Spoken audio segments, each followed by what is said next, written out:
요한복음 2장 1절로 11절의 말씀입니다.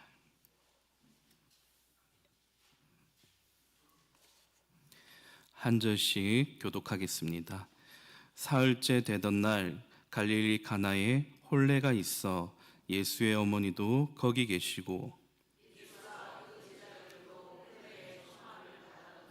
포도주가 떨어진지라 예수의 어머니가 예수에게 이르되 저들에게 포도주가 없다 하니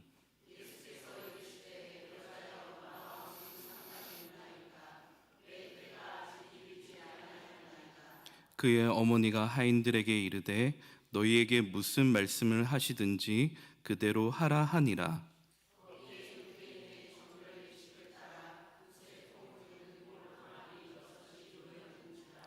예수께서 그들에게 이르시되 항아리에 물을 채우라 하신즉 아기까지 채우니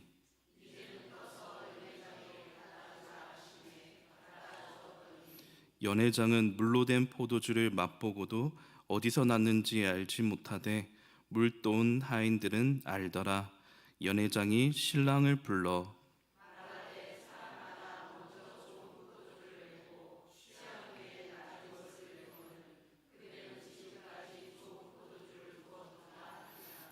11절 다 함께. 예수께서 이 첫 표적을 갈릴리 가나에서 행하여 그의 영광을 나타내심에 제자들이 그를 믿으니라. 아멘.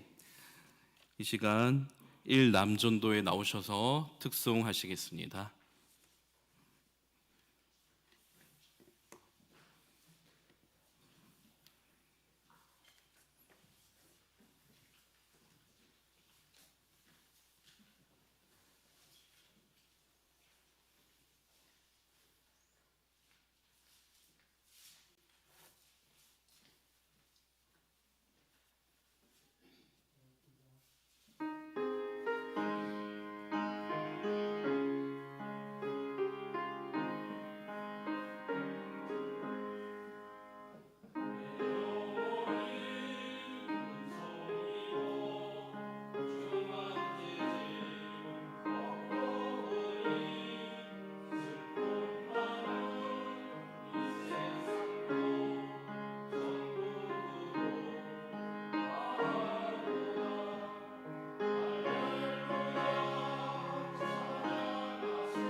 감사합니다. 우리 말씀 듣기 전에 앞뒤 좌우로 이렇게 인사하시겠습니다.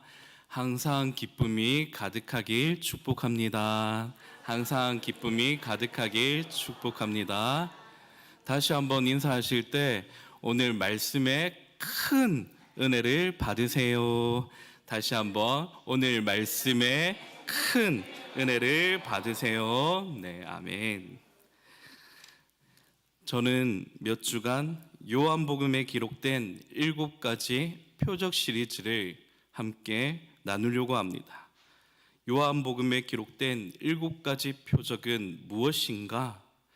제가 성도님들이 잘 이해할 수 있도록 그림으로 준비해 봤습니다. 그림 나올 수 있을까요? 네. 첫 번째 보면 오늘 말씀 가운데 있는 가나 혼인잔치의 표적, 그리고 두 번째는 왕의 신하의 아들을 고치신 표적, 그리고 세 번째는 베데스다 연못에 38년 된 병자를 고치신 표적, 그리고 네 번째는 오병이어의 표적, 그리고 다섯 번째는 물 위를 걸으신 표적, 그리고 여섯 번째는 실로암 못가로 가라 소경의 눈을 고치신 표적, 그리고 마지막 7번째는 죽은 나사로를 살리신 표적. 네. 오늘은 7가지 표적 가운데 그 첫 번째 가나 혼인잔치에서 물을 포도주로 바꾸신 표적을 함께 나누려고 합니다. 그럼 성경에서 말하는 표적이란 무슨 의미인가? 예수님이 행하신 기적을 보고 이것이 곧 하나님의 아들 그리스도이심을 나타내는 말이 바로 표적입니다. 다시 한번 말씀드리면 성경에서 말하는 이 표적이란 예수님이 행하신 기적을 보고 이것이 곧 하나님의 아들 그리스도이심을 나타내는 말. 올림픽에서 우리나라 선수들이 금메달을 휩쓰는 종목이 양궁입니다. 올림픽 양궁 경기에서 사용하는 표적지와의 거리는 남녀 모두 각각 70m라고 합니다. 모두 10점 중심원을 조준해 화살을 쏘는 경기입니다. 표적이란 마치 기적이라는 화살이 퓨 하고 날아가 정확하게 10점 표적지에 탁 꽂혔는데 그 표적이 가리키는 것이 예수 그리스도라는 것입니다. 기적의 화살이 표적지에 정확하게 꽂혔는데 그 표적이 나타내는 것이 예수 그리스도. 성경에 나타난 모든 기적은 우리 삶의 문제로 인한 기적입니다. 귀신이 들려 고통받습니다. 그리고 심한 열병으로 고통받습니다. 그리고 중풍병으로, 그리고 때로는 먹을 양식이 없어 줄이는 그런 문제로 고통받습니다. 그리고 우리에게는 죽음이라는 문제로 고통받습니다. 우리 삶에 문제 없는 사람이 어디 있을까요? 하나님은 우리 삶에 불어닥친 문제라는 이 재료를 가지고 기적이라는 놀라운 하나님의 은혜로 만드시는 분이십니다. 세상에는 두 종류의 사람이 있다라고 합니다. 어떤 문제를 만났을 때 자기의 힘이나 사람을 의지하는 사람이 있는가 하면 어떤 사람은 하나님께 도움을 요청하고 하나님을 의지하는 사람이 있다라는 거예요. 여러분은 누구를 더 의지하십니까? 여러분들은 사람을 의지하십니까? 아니면 하나님을 의지하십니까? 여러분은 무엇을 더 의지하십니까? 돈입니까? 아니면 하나님이십니까? 하나님은 우리의 문제를 사용하셔서 그분의 영광을 드러내는 기적의 재료로 삼으십니다. 오늘 본문은 예수님의 공생의 첫 번째 표적 이야기입니다.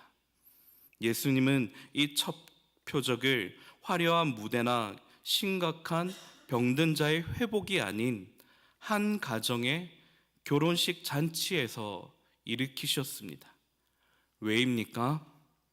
하나님이 우리의 평범한 일상 속에 함께 하시는 하나님이시라는 거예요. 오늘 본문 1절과 2절의 말씀에 보시면 사흘째 되던 날 갈릴리 가나에 혼례가 있어 예수의 어머니도 거기 계시고 예수와 그 제자들도 혼례 청함을 받았더니, 예수님은 우리의 가정 가운데 함께 하십니다. 예수님은 우리의 식탁 가운데 함께 하십니다. 예수님은 여러분들이 계시는 거실의 소파 가운데도 함께 하십니다. 예수님은 여러분들이 오늘 수고하고 땀 흘렸던 그 일터 가운데 함께 하십니다. 예수님은 병상 중에라도 신음하는 그 가운데에서라도 함께 하십니다. 예수님은 관계 속, 일상 속에 우리와 함께 하시는 하나님이십니다. 성도 여러분, 오늘 여러분의 일상 속에 하나님이 함께 하고 계셨는지 한번 오늘 말씀을 통해 곰곰이 생각해 보시기를 바랍니다.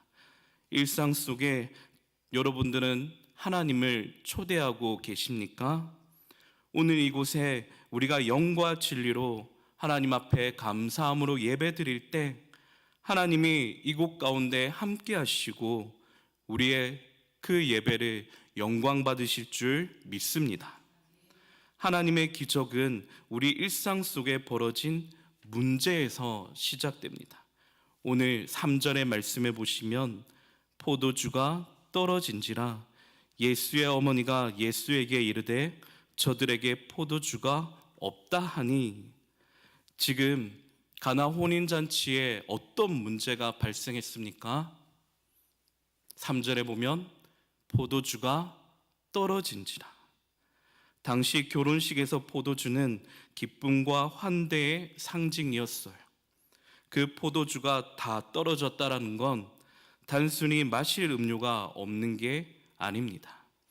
잔치의 흥이 깨졌고 그 잔치가 파탄날 위기에 처했다라는 거예요.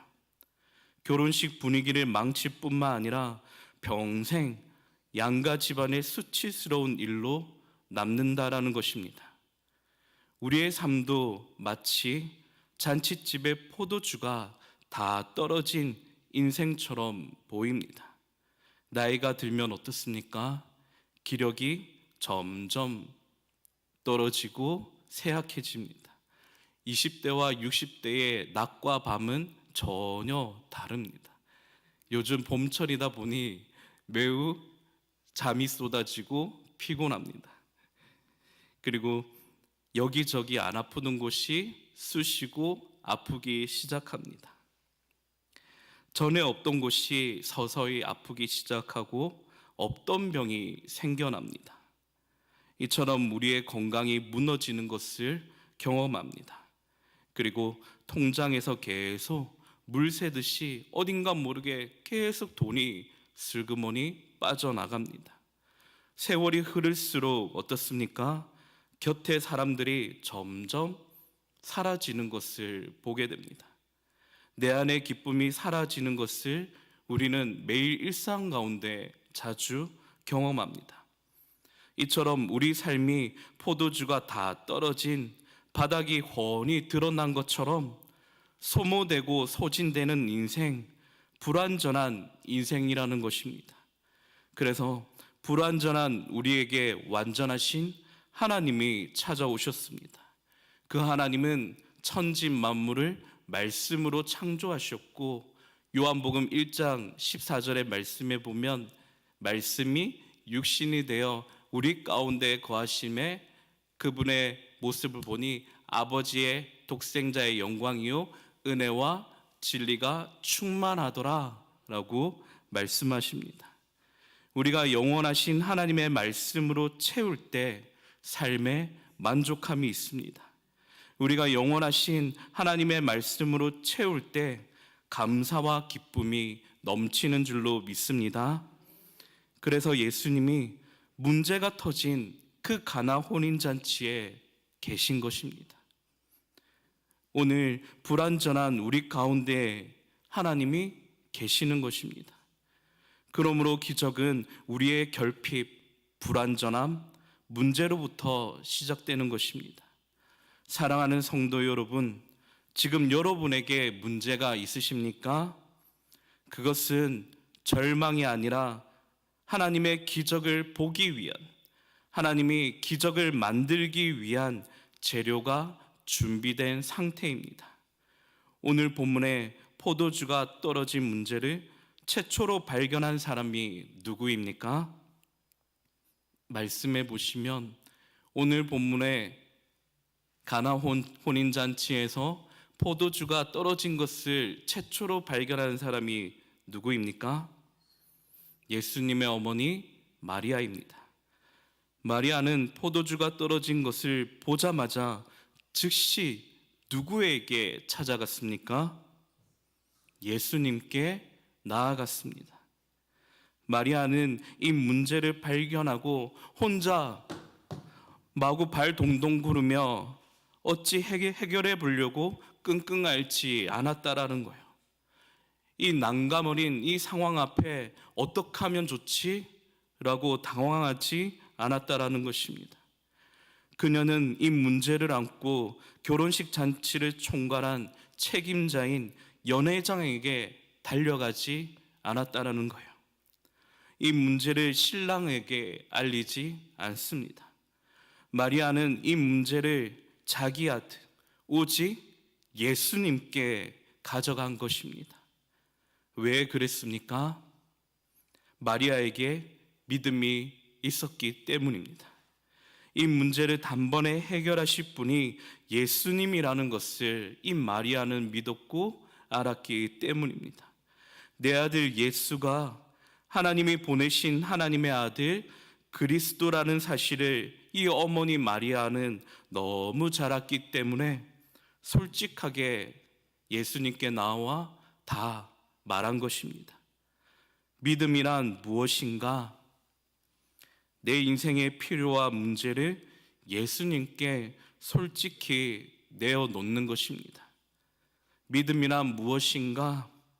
사람과 환경과 조건을 찾아 이리저리 방황하고 헤매는 것이 아니라 지금 내 상황과 나의 문제를 누구보다도 잘 알고 계시는 하나님 앞에 나와 하나님 앞에 엎드리며 하나님께 매달리는 사람, 그것이 바로 우리가 믿음을 가진 사람이라는 것입니다.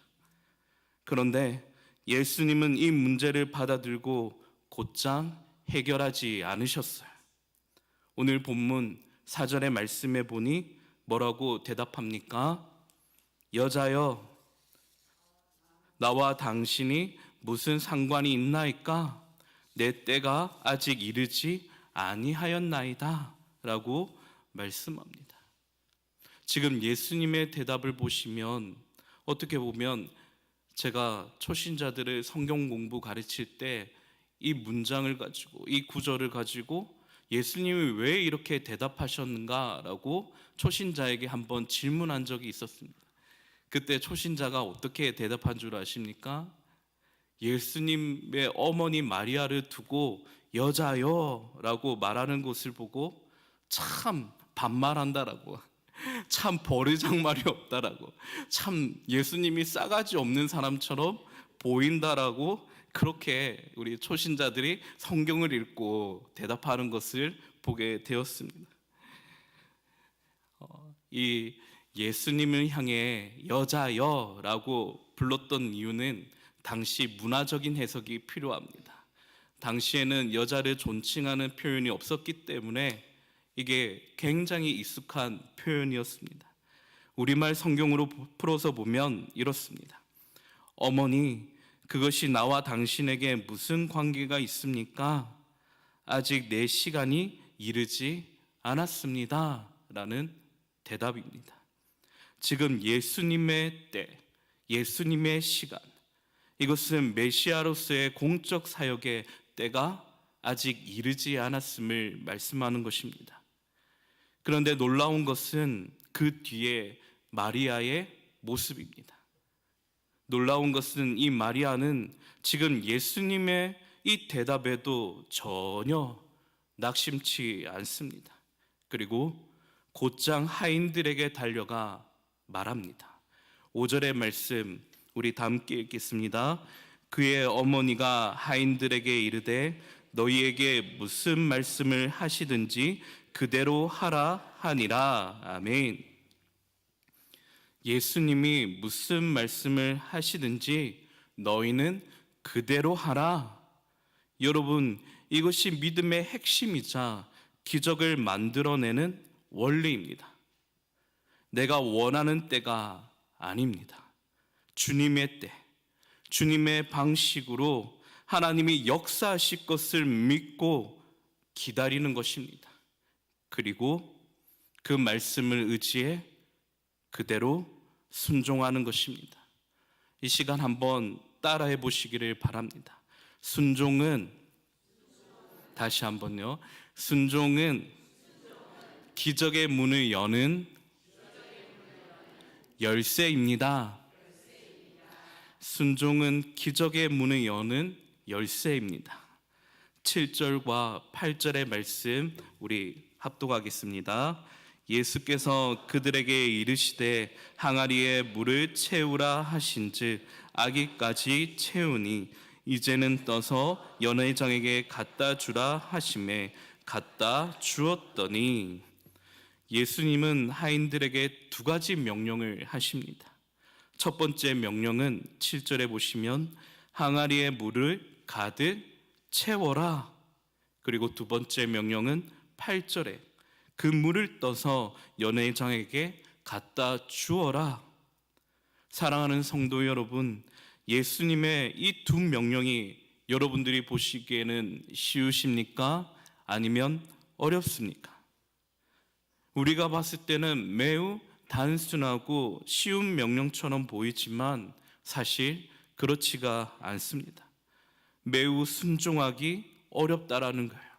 왜냐하면 먼저 7절에 돌 항아리 6개에 물을 가득 채우라 라는 이 명령은 유대인의 정결법에 따라 외출하고 집에 돌아오면 손과 발을 깨끗이 씻기 위해 집 입구에 물이 항상 채워진 돌 항아리가 있었습니다.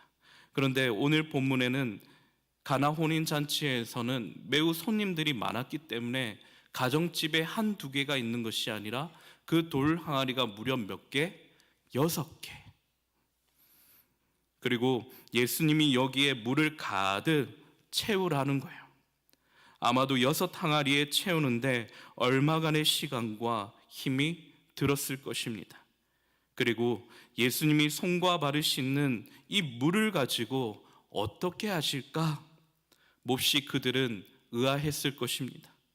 손과 발 씻는 그 물을 떠서 연회장에게 갖다 준들 과연 그것으로 무엇을 할 수 있을까?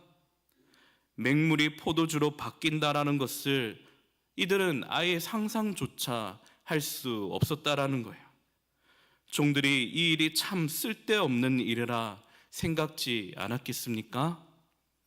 그럴 수 없어, 불가능해 라며 상식적으로 논리적으로 맞지 않는 일이라고 생각할 수 있었다라는 것입니다. 만약 여러분들이라면 이 두 명령에 아무 말 없이 순종하실 수 있으시겠습니까?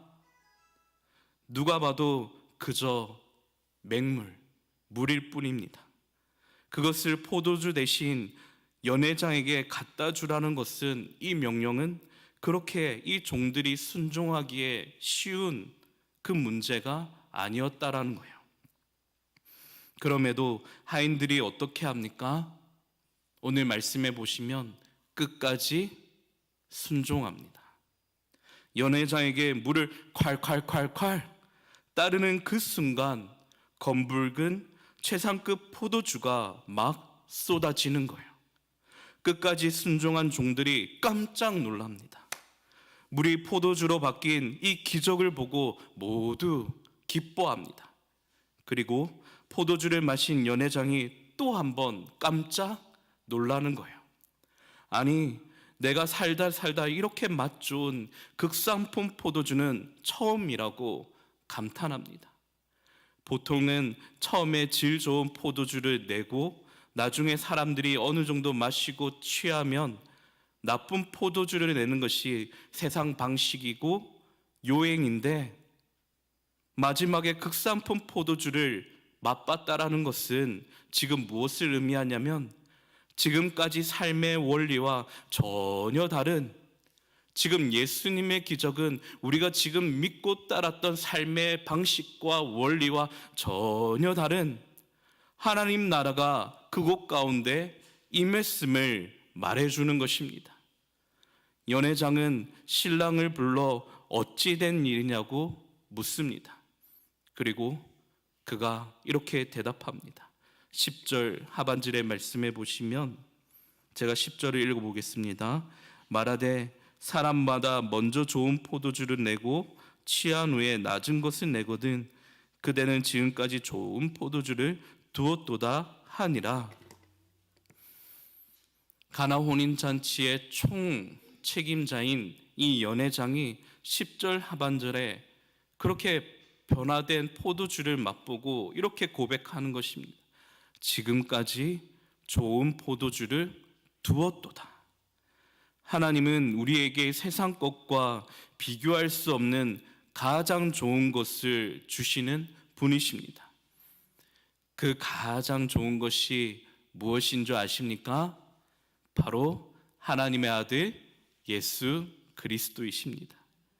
하나님의 사랑이 바로 사람으로 오신 인격적이신 하나님, 우리의 상황과 우리의 문제와 처지를 너무나 잘 알고 계신 좋으신 하나님, 그분이 바로 사랑이신 예수 그리스도이십니다. 사랑하는 성도 여러분, 이 놀라운 기적과 감동을 처음부터 마지막까지 정확히 아는 사람이 누구입니까? 오늘 제가 많이 질문합니다. 지금 오늘 본문의 이야기 속에 이 놀라운 기적을 경험한, 그것을 목격한 사람은 누구입니까? 문제를 최초로 발견한 마리아와 그리고 예수님의 말씀에 끝까지 순종한 종들입니다. 마리아와 말씀에 끝까지 순종한 종들만 이 기적이 누구로부터 왔는지, 어떻게 된 것인지 정확히 안다라는 것입니다. 순종한 자만이 기적을 누릴 수 있습니다. 주님이 하실 것을 믿고 기도한 자, 끝까지 말씀에 순종한 자만이 하나님의 능력을 경험하는 것입니다. 하나님은 갈릴리 가나 혼인잔치에 포도주가 떨어져 흥이 깨지는 것을 원치 않으십니다. 좋으신 하나님이 그들의 기쁨이 영원토록 유지되는 것을 원하십니다. 이처럼 오늘 예수를 믿는 우리의 삶에 하나님이 항상 기쁨이 넘치도록 만들어 주실 줄 믿습니다. 사랑하는 성도 여러분, 내 안에 하나님의 약속과 능력을 믿지 못하고 여전히 사람과 물질을 더 의지하고 계십니까? 사랑하는 성도 여러분, 믿음보다 자기 상식과 논리와 경험을 앞세워 하나님의 기적을 여러분들은 보지 못하는 것은 아닙니까? 여러분들이 하나님을 의지하지 않고, 여러분들이 믿음으로 기도하지 않고, 믿음으로 성경을 보지 않고, 믿음으로 세상을 바라보지 못하면 내 안에 기쁨이 점점 떨어진다는 것입니다. 우리가 예수님을 믿고 그분의 말씀에 순종하면 물이 포도주로 바뀌는 은혜를 누릴 줄 믿습니다. 묶였던 문제가 풀어지고 관계가 회복되고 불가능한 것이 가능케 될 줄로 믿습니다. 하나님은 우리의 문제를 통해 기적으로 바꾸시는 좋으신 분이십니다. 여러분에게 막막한 울상인 상황이 벌어졌습니까? 하나님이 기쁘고 행복한 상황으로 역전시킬 것입니다. 우리가 예수님을 믿으면 사망과 저주와 심판에 불행했던 삶이 영생과 기쁨과 축복의 삶으로 바뀌는 줄로 믿으시길 바랍니다. 성도 여러분, 우리 인생에는 만족함보다 사실 부족함이 더 많습니다. 갑자기 시험이 찾아오고요, 고난이 찾아옵니다. 우리는 하루에도 내 안의 기쁨이 점점 사라지는 것을 이 세상 가운데 경험하는 순간이 많습니다. 그러나 성도 여러분, 걱정하지 마시길 바랍니다. 그 자리에 항상 예수님이 나와 함께 계시고 우리가 그 문제를 주님께 온전히 맡기기만 하면, 믿음으로 순종하면, 주님의 때를 알고 기다리면 주님은 최상의 포도주, 최상의 은혜로 우리를 새롭게 하실 줄로 믿습니다. 오늘 말씀을 통해 내 삶의 은혜가 떨어졌다면 하나님께 은혜를 베풀어 달라고 기도하시기를 바랍니다. 항상 주님이 우리를 돌보시고 계심을 아는 우리 모든 성도님들이 되시기를 소망합니다.